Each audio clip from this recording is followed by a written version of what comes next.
Hola, sóc la Rosa.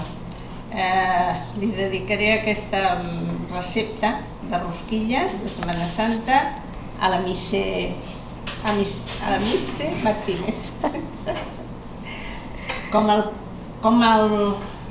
pa del dia antes, es talla a tires llargues, es parteixen per la meitat, es posa en remull amb una mica de llet, es deixa 20 minuts i llavors es posa a la paella amb bastant oli, que sigui ben calent, i llavors es baten 2 ous, segons el pa que s'hi posa, més o menys.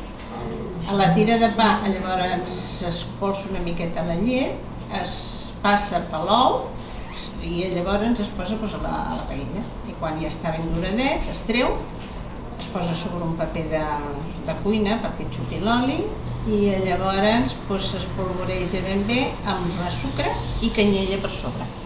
I que faci bon profit. Ja està, no? Le doy a...